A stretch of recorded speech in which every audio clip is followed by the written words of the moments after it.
Comrade Suravaram Sudhakar Reddy మరణం CPI పార్టీకి తెలంగాణ రాష్ట్రానికి తీరని లోటు అని గజ్వేల్ సిపిఐ మండల పార్టీ కార్యదర్శి మరియు నియోజకవర్గ ఇన్ఛార్జి శివలింగం కృష్ణ అన్నారు. గజ్వేల్ పట్టణ కార్యదర్శి స్వర్గం రాజేశం, సహాయ కార్యదర్శులు కానుగుల రమణాకర్ నాయకులతో కలిసి అంబేద్కర్ చౌరస్తా వద్ద కామ్రేడ్ సురవరం సుధాకర్ రెడ్డి చిత్రపటానికి పూలమాలలు వేసి ఘనంగా నివాళులు అర్పించారు. కామ్రేడ్ సురవరం సుధాకర్ రెడ్డి విద్యార్థి నాయకునిగా ఎదిగి ఉమ్మడి రాష్ట్రం ఏఐఎఫ్ఎస్ఎఫ్ విద్యార్థి సంఘం కార్యదర్శిగా, జాతీయ ప్రధాన కార్యదర్శిగా వారు సేవలు అందించడం జరిగిందని, నల్గొండ నుంచి భారత కమ్యూనిస్టు పార్టీ పార్లమెంటు ఎంపీ సభ్యునిగా పనిచేశారన్నారు. అంతేకాకుండా కార్మిక కర్షకుల తరపున ఎన్నో పోరాటాలు చేశారన్నారు.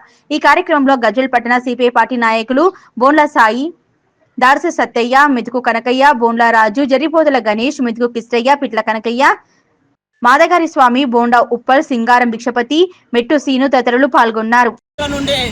అనారోగ్యంతో హాస్పిటల్లో చికిత్స పొందుతూ కామ్రేడ్ సురవరం సుధాకర్ రెడ్డి నిన్న ఉదయం మరణించడం జరిగినది. ఆయనకు ఈరోజు గజ్వేల్ అంబేద్కర్ చౌరస్తా వద్ద భారత కమ్యూనిస్టు పార్టీ ఆధ్వర్యంలో ఘనంగా నివాళులర్పించడం జరిగినది. కామ్రేడ్ సురవరం సుధాకర్ రెడ్డి గారు విద్యార్థి రంగంలో రాజకీయ ప్రస్తావన ప్రారంభం చేసి ఉమ్మడి రాష్ట్రానికి ప్రధాన కార్యదర్శిగా పనిచేయడం జరిగినది. అట్లాగే జాతీయ నాయకత్వం కూడా వహించడం జరిగినది. అంతేకాకుండా నల్గొండ నుంచి ఎంపీగా కూడా పనిచేయడం జరిగినది. సిపిఐ పార్టీలో కీలకంగా పనిచేస్తూ కార్మికుల పక్షాన, పేదల పక్షాన అనేకమైనటువంటి పోరాటాలు చేసి పేదల పక్షపాతిగా ఆయన నిలబడడం జరిగినది.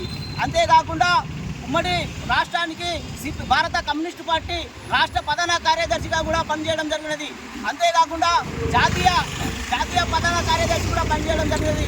ఈరోజు సురవరం సుధాకర్ రెడ్డి మరణించడము భారత కమ్యూనిస్టు పార్టీకి తీరని లోటని మేము భావిస్తూ ఉన్నాము. అంతేకాకుండా సురవరం సుధాకర్ రెడ్డి ఆశయాలను ముందు ఆయన ఎత్తినటువంటి ఎర్ర జెండను మా భుజాల పైన మోసుకుంటూ ఆయన ఆశయాలను, ఆయన మోసినటువంటి భారత కమ్యూనిస్టు పార్టీ సిద్ధాంతాలను అనునిత్యం భక్తిస్తూ పేదల పక్షాన, కార్మికుల పక్షాన నిలబడుతూ ఆయన ఆశయాలను కొనసాగిస్తామని ఈ సందర్భంగా